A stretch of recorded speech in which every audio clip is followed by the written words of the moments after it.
It's a big day in the Bostik North with teams looking to clinch automatic promotion places and playoff spots. Welcome to match day 43.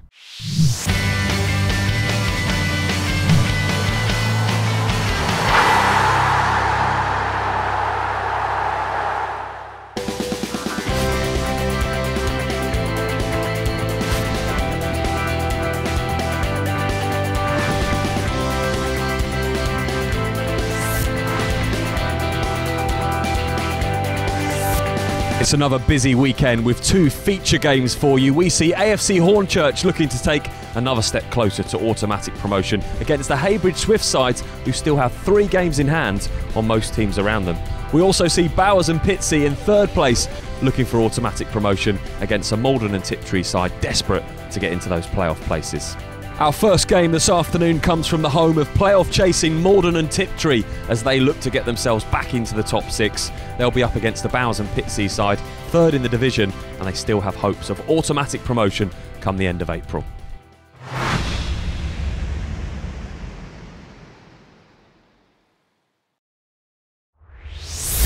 So it's another big game at the top of the Bostik North this afternoon, and they say they're all big games from here on in. And both these teams, plenty to play for between now and the end of April. For Maldon Tiptree, the home team, they're hoping to be participating in the playoffs come the end of the season. And for Bowers Pitsea, in 3rd place at the moment, they'll be looking to gain that automatic promotion spot. All to play for this afternoon, and for the home side, they'll be looking for the likes of Lee Barnard to produce the goals to see them into the playoff positions. Edge of the area, maybe an opportunity for Bailey to turn and hit one, and the keeper saves it. It's bouncing around. Can he get to the rebound? He does just manage to tip that away, and now surely referee points to the spot, and it is going to be a penalty inside the first few minutes. It was a terrific effort from Kieran Bailey, produced a save from the keeper Callum Schaefer, and eventually it was Ryan Clampin who just managed to get that ball before the defender, and it'll be Lee Barnard who's going to step up for the home side to give them the lead inside the first 2 minutes. Barnard steps up to the spot, shoots, sends the keeper the wrong way, and does give Maldon Tiptree an early lead. The perfect start for the team chasing the playoff positions, and slotted home with plenty of composure to give his side the lead. I think Bowers now have got to really settle themselves down now, I think, and they've got to not panic, because it's very, very early on in the game. They sometimes say that you can score too early, and hopefully for them that will be the case. But they've just got to get their heads down. They are a side that likes to play, and they've just got to settle into their rhythm. And I'm sure that Rob Small will be so frustrated with giving away a penalty, not only inside the first 2 minutes, but never getting near that ball that Clampin managed to get hold of. Again, it's competitive in midfield, and it's going to be a ball all the way out to the far side. He'll do well if he reaches this, and he is going to reach it now. Ryan Clampin, opportunity for him to get the cross in, goes on his left foot. Clampin goes all the way across, and it just beats everybody, just too much on the cross. They will keep it in though and keep possession, the home side.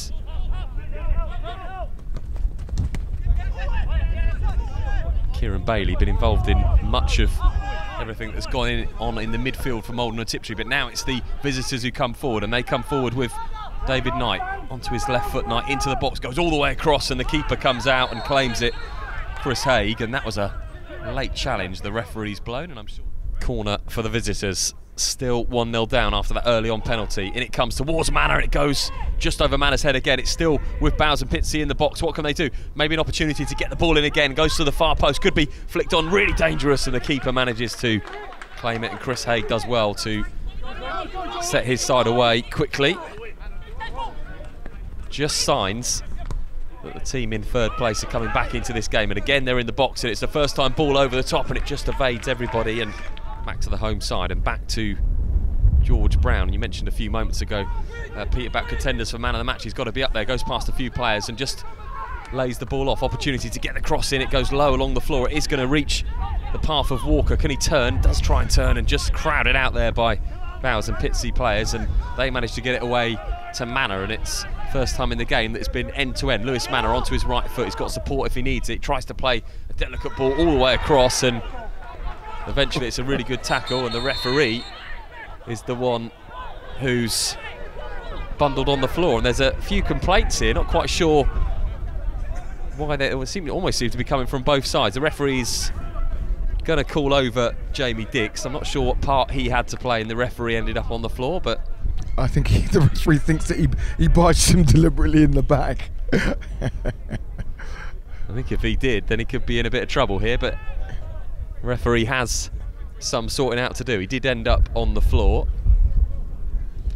The referee's definitely not a happy bunny about that one, but I think he should have really given a free kick there because there was a challenge from behind. Oh, and it's a red card. It's a red card that's been given, and really didn't see it. The referee ended up on the floor. Now, the referee has obviously said that is deliberate from David Knight, who's been sent off for what we can only see as knocking the referee over. Now, the referee did go to the ground. They just clashed paths. You have seen it in games before, and he is really unhappy now and unwilling to leave the pitch. And we said that he'd had a frustrating start to this game, David Knight, but the referee sent him off.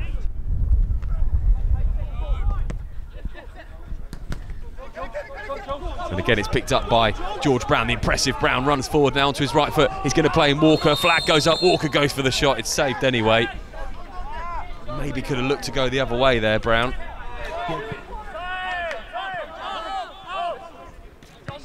Just signs that there's a little bit more room now for this Maldon and Tiptree side to dictate the pace of this game. And again, it's with Brown, who's been so impressive. Another cross from Brown that looks all the way over the keeper, and it finds its way into the net. What a wonderful finish from George Brown, who's been the most impressive player on this pitch in the first half. Picked up the ball, nonchalantly beat his man, and then the chip towards the back post. If it was intentional, that is one of the goals of the season from George Brown. 2-0 to Maldon and Tiptree, and it's a long way back for Bowers and Pitsea now. Yeah, it really is now. I've lost my words really, because they're going to really struggle. I mean, I thought Brown there, his skill, he gave the fullback twisted blood there.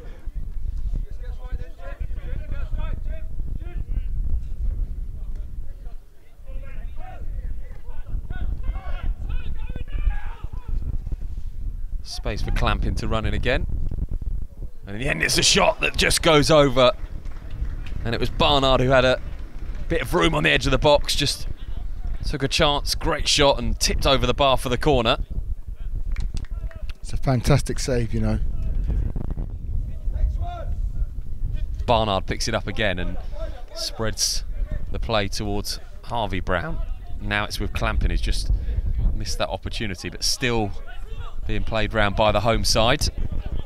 Claridge now onto his left foot, comes in towards Clampin. Clampin goes for the shot, just sipped over the bar. Wonderful shot from Ryan Clampin, and that is a superb save by Schaefer in the Bowers and Pitsea goal. We were right behind that, left-footed. It looked like it was going to nestle into the top of the net. And it was just tipped over the bar by the keeper. Two good saves there. He's kept them in it. He has kept them in it. Barnard picks it up.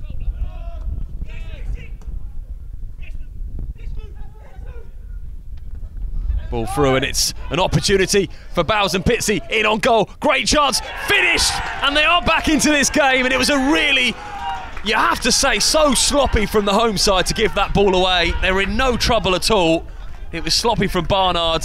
It was picked off. Manor played the ball through, and it was a great finish. And they are back into this game. Found himself in the box. No mistake with the finish. And it's Maldon and Tiptree 2, Bowers and Pitsea 1. I think that goal was more about what Maldon didn't do rather than what Bowers actually did do. And of course, that's taking nothing away from the finish that was good in the end. And the keeper comes out there and he's done so well. And the referee, I think, has given a free kick to the keeper. Right, if you need to get bodies in the box, because even if Manor had won that and he had dropped down, he was only him in the box there. Barnard picks it up, goes for the strike. Barnard just... 5 minutes left of this game, and a really pivotal stage that could affect both these clubs' season.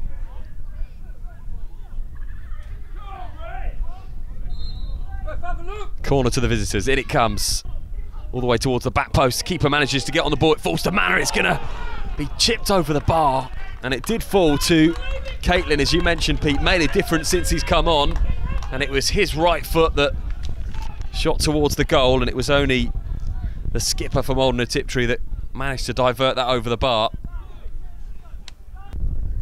Second corner, in it comes again towards the back post. It's going to be headed down, it's bouncing around everywhere, it's going to go in, it is going to go in, and it's been given. It's an equaliser for Bowers and Pitsea.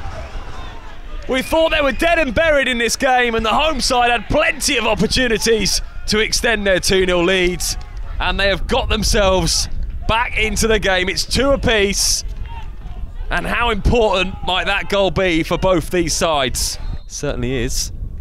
Can he get this one right? In it comes, it's a great delivery. Manor flicks it on, and it almost went past the keeper, and Haig gathers it. It was a good delivery, and Manor's been waiting for that all game to get an opportunity to just head the ball in the box, and just for a moment there when it glanced off his head, thought that was going to nestle in the corner. How one of them will be dreaming of this sailing into one of the top corners and winning the game for Maldon Tiptree. It's going to be the right footer, in it goes, it dips just over the bar. It wasn't a bad effort at all. Can anybody find a late winner here in this big game in the Bostik North? Reaching the pivotal stage of the season at the end of this game, and they might get in now, and this may be the chance for a winner. Into the box, what can they do? Comes across on his left foot, just drags it wide, and that was a real opportunity. Pinto in the box, and a thoroughly entertaining game. And the keeper takes an opportunity there to come out and get that ball down, and for a moment I just thought he was going to get caught out. Really brave play from the keeper, who has been excellent all afternoon. Maldon will get the ball away, and the referee will blow the full-time whistle. Really entertaining game here in the Bostik North. These two sides vying for playoff and automatic promotion positions, and at the end of the game it could have been a win for Bowers and Pitsea. They had a chance right at the death that probably should have gone in. It was Maldon and Tiptree who started the better, went 2-0 up. The visitors went down to 10 men. They kept battling away, and they've got 2 second-half goals, and it's finished here. Maldon and Tiptree 2, Bowers and Pitsea 2.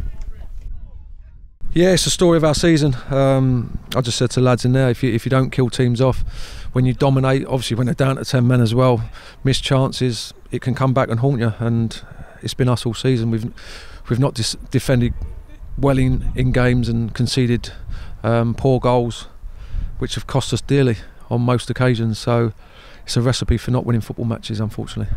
Yes, it's interesting actually, because we've just had a chat with the players and they're really disappointed with a point, and I find that incredible, because I think that's a great point for us today. But maybe that sums up, our season and why we are where we are, because we don't settle for just a point, even under the circumstances that today presented us with. For me, that was a great point, brilliant point. Yeah, it's just so frustrating, because we show glimpses of being a team that would be able to get in the playoffs and cause a lot of problems, and then like last week we're 2 goals up at Norwich and throw 2 late goals away, and today it's a game we should win comfortably, and that's not me being overzealous with it. We've created so many chances. I think if you score the third, you end up winning 5 and 6s. Because they didn't actually sit in and stop us creating. They left the 2 up front, which is brave on them, but it meant we had a lot of ball, a lot of possession. Unfortunately, we didn't score the chances that we got, which were gilt-edged. Finally, what did you make of the sending off? Because everybody around the ground's talking about it, and it seemed quite harsh. Well, I'd love to hear what other people are saying, because obviously I only have my view and my opinion. As a manager, you have to really choose your words carefully when you talk about referees, and I've really purposely tried to not talk about referees this year, because I find it you know, it is a difficult job for officials, but for me that decision today was really unjust, and I think that, you know, a player has run into the referee accidentally, and even if the player chose to clash with a referee, he wasn't facing the referee, so the referee doesn't know that could have been on purpose. I just don't understand why the referee wouldn't pick himself up and just laugh it off and say it was an accident, because that's what it was. And I feel really sorry for Jamie, because he was devastated when he came off, and not only that, he's gonna suffer, you know, a 3-game ban now at a crucial stage of the season for what was nothing more than an accident. So where does that leave you this season? If I answered with my heart, I would say we're still in for show. If I answered with my head, I'd say we've got no chance of getting in there, because I've got to be realistic. We've thrown away points, not all season, but certainly over the last week or two, or a little bit longer than that. So for me to sit here and say, look, we're still going to get in there, would be foolish and a bit of a lie. So I think we're struggling to get in there. There's good teams ahead of us that see out games and win games of football a little bit better than us. Callum, you're the Bostik man of the match this afternoon. It was certainly a well-fought point for your side. Yeah, definitely. I think if you'd have said to us before the game, you'll get a point here, I think everyone would have been quite disappointed with that. I think, you know, we go into every game trying to win, but after the first half, when you're 2-0 down, you've got 10 men, and it took a lot of big characters in the dressing room to get people to believe that we can come out here and actually do something in the second half. And plenty of saves for you, and even at 2-0 there was a couple of real crucial saves that you made, one to tip over the bar and another to tip round the post, and they were really vital stages for going 3-0 down. It would probably been an insurmountable lead. I think you know, when you are 2-0 down and you're up against it and you're making them saves, at that minute it feels like it's for absolutely nothing. It feels like it's just, you know, one for the memory book. But when you come away and you get your point, or what it could have even been 3 at the end, it really does, you know, you look back on it and go, what a big moment. But at the time it didn't feel like that. But, you know, something to make up for. I feel like, you know, their goal, second one, he's hit it, he didn't mean it, but it's flew in the top corner. I feel like maybe I could have done better for it, so it was nice to kind of make up for that in the second half. Our second game this afternoon comes from the league leaders AFC Hornchurch, as they come up against in-form Heybridge Swifts, still chasing that second automatic promotion spot. Your commentary team, James Cummins and Mick Sullivan.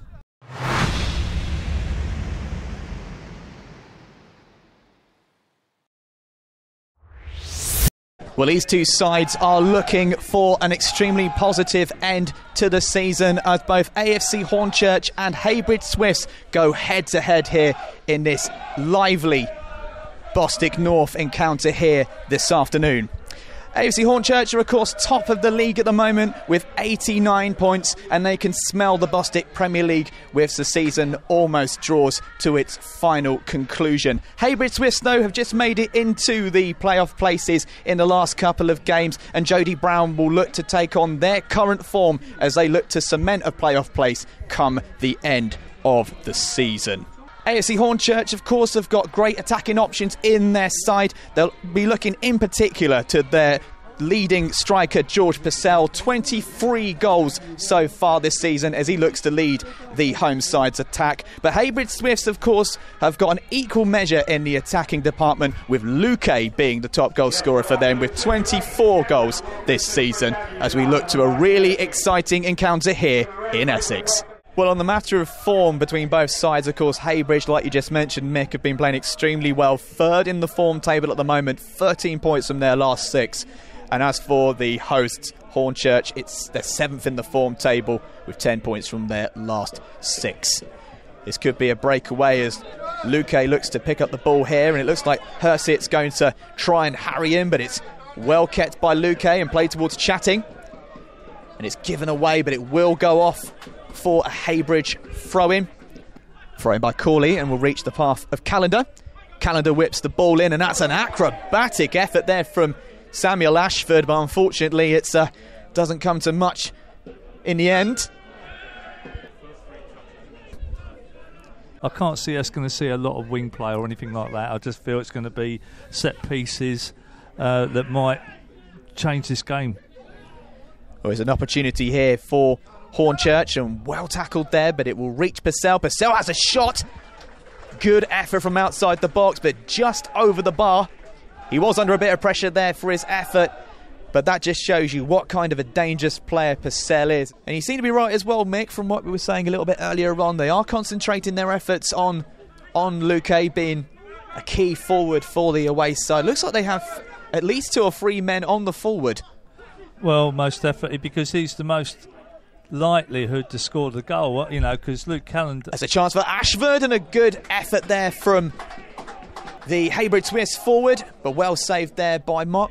But no, Luke Callender's never going to go pace past anyone, so I would have thought that the 2 centre-backs will be, how can I put it, controlling him quite well. It's the winger that they got to worry about. And here we go, it's Pitsea on the far side, an effort which is drilled into the box, but well defended there. As we look here to this set piece that Heybridge will take. Again, plenty of bodies in the box as Krasnicki makes a run forward. Good driving effort in, and Hersit will try and clear it out, but doesn't. Reaches a pass of Cowley, and a good effort, but just over the bar. Now there's another good attacking play there from that set piece from Heybridge Swifts.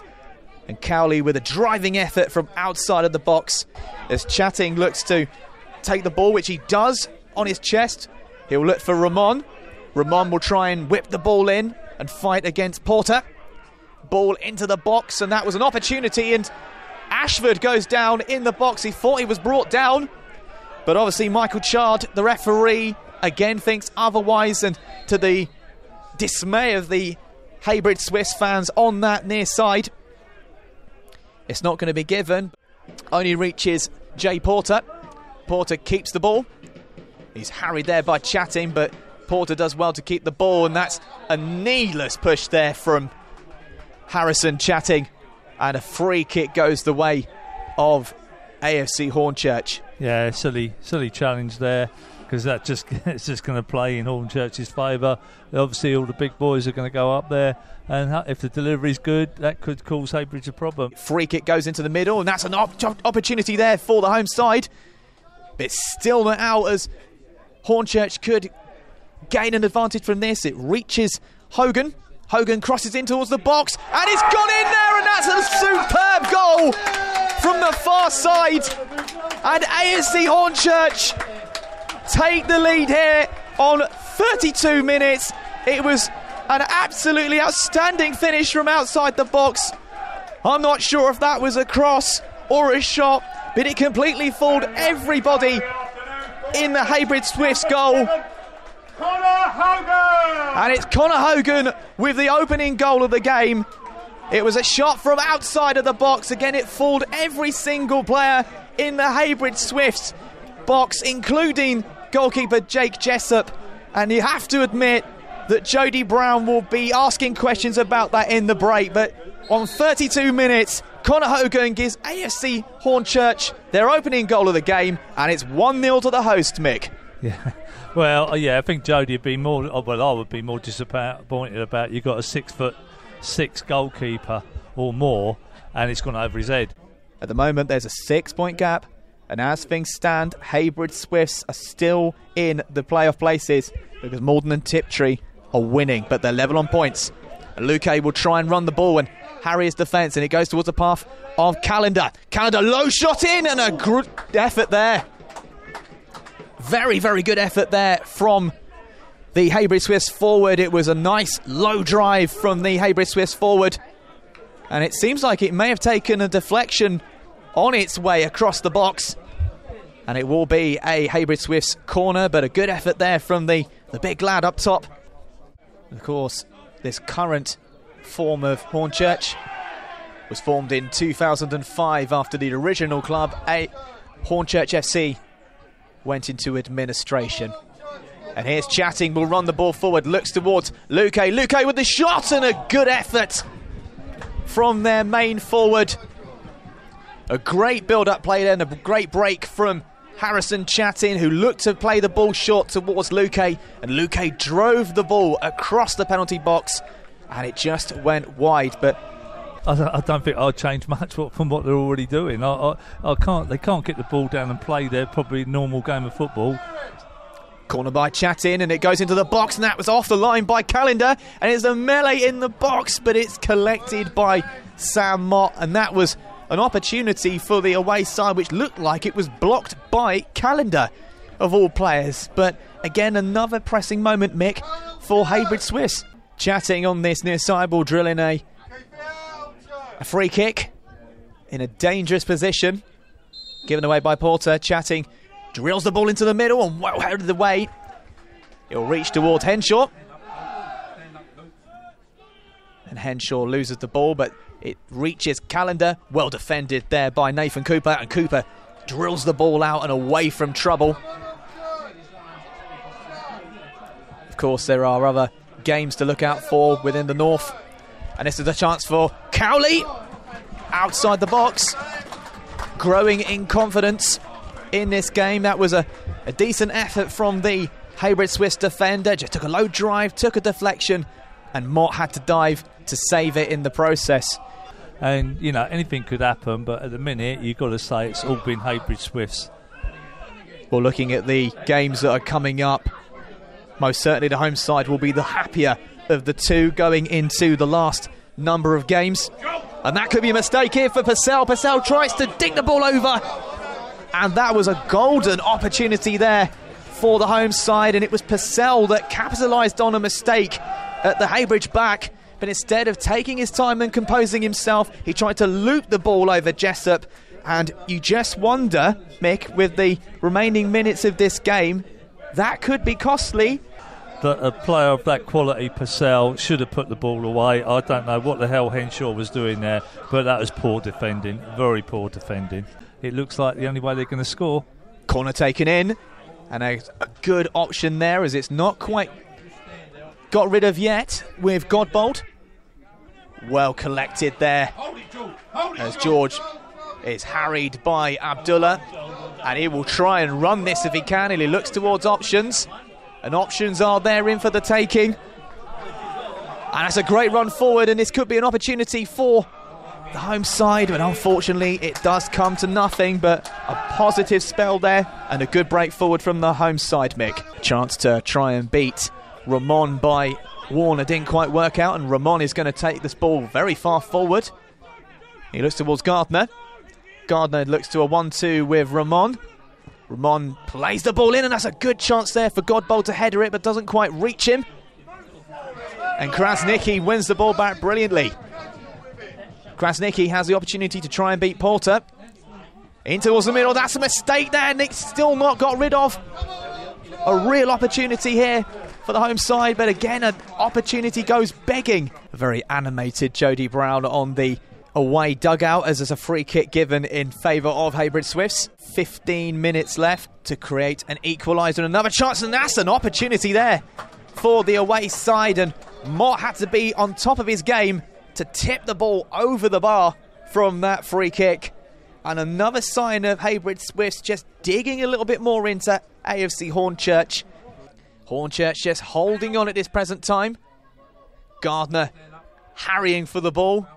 Tries to work his way past his man. He then goes down, and it is a free kick for the away side. You know, they're just going to load the box out. It's all going to be about the quality of the delivery. And what can they do with this free kick as we draw towards the last part of this game? Free kick into the box, and that's a good opportunity there for Heybridge Swifts, and it's going to be a corner. Another one for Heybridge Swifts. Well, that says it's good defensive play again there, James, you know. And however valiant Heybridge Swifts have been, they just haven't broken down a resilient AFC Hornchurch defence in this game. And you just think now that potentially the last chance for Heybridge Swifts has been and gone. Yeah, I think Jody would be disappointed the fact that all the set-piece plays they've had, they've not really got a clean header on something to work Sam Mott at all. Well, Ramon could change that in a moment, and he's still got the ball here. This could be a moment for Heybridge Swifts, and it goes into the box, and it's well headed out. It's not delivered just yet, and a header goes in. It's still not been drafted out. And there goes the final whistle here. It's 3 points in the bag for AFC Hornchurch, as promotion looks even more closer for the Essex side. It was one moment of magic in the 32nd moment through Connor Hogan, which gave AFC Hornchurch all 3 points. Commiserations to Heybridge Swifts, who will look to get back to winning ways as they look to cement a playoff place. 5 games left to go for AFC Hornchurch, as looking towards next season, as the Bostik Premier League looks very much a realistic proposition. The final score here at the Hornchurch Stadium is AFC Hornchurch 1, Heybridge Swifts 0.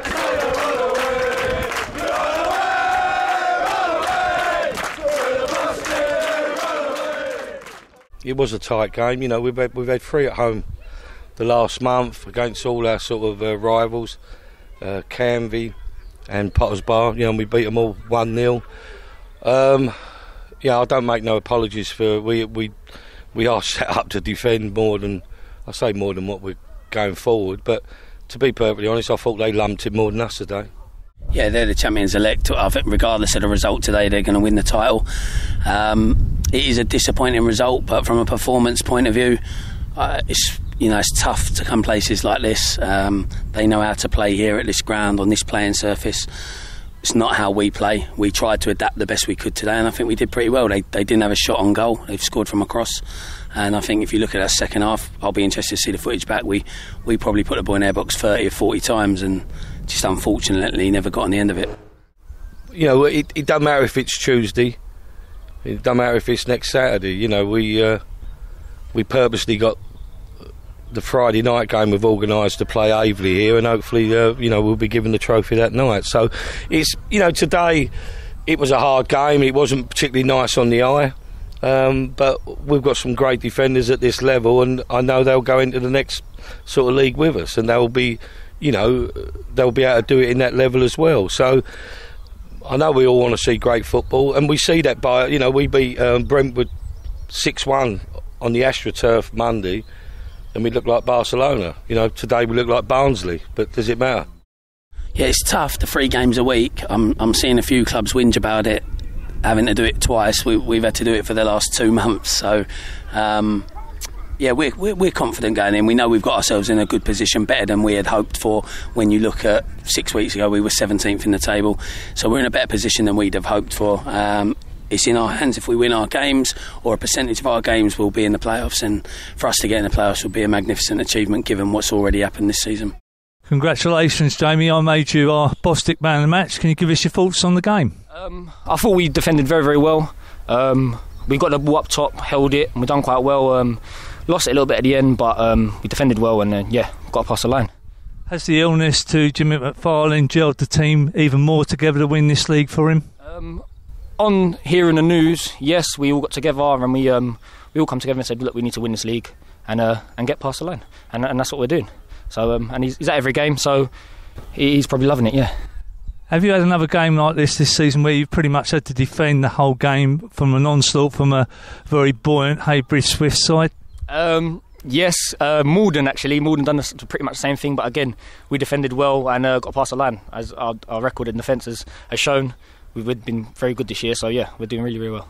It looks like you can wrap the league up on Tuesday night away to Cheshunt. I don't suppose Craig Edwards, who's their newly installed manager, will let you do that, but will the boys want to wrap it up early so they can see the season out? Yeah, definitely, 100%. We've worked hard for it all year, so we need to wrap it up really and get past the line. At the top of the Bostik Premier Division, draws for both Billericay Town and Dulwich Hamlet means there's still 3 points between the league leaders with the same game played. It was the same story at the bottom of the table, as both Burgess Hill Town and Tooting and Mitch United came out with draws. They are both on 35 points, but Burgess Hill Town still have those 2 games in hand on their rivals. A 1-0 win for AFC Hornchurch over Heybridge Swifts means they now have a 10-point lead at the top of the Bostik North and should secure promotion on Tuesday night. There's still hope for bottom side Romford, as they won 2-0 to put pressure on Norwich United, who conceded 3 and lost in their game. Wins for Lewis and Carshalton Athletic in the Bostik South mean they're now clear favourites for automatic promotion with 92 and 90 points respectively, and there were wins in the bottom half of the table for both Horsham and Sittingbourne. A scintillating afternoon in the Bostik North that saw Bowers and Pitsea come back from 2 goals down to keep their hopes of automatic promotion alive. It's going to be difficult for Maldon and Tiptree to make that final playoff spot now. And as for Heybridge Swifts, their 1-0 defeat to league leaders AFC Hornchurch means they've still got work to do if they hope to grab that second automatic promotion spot. Plenty of more football across the Bostik Leagues, and you can join us again next week.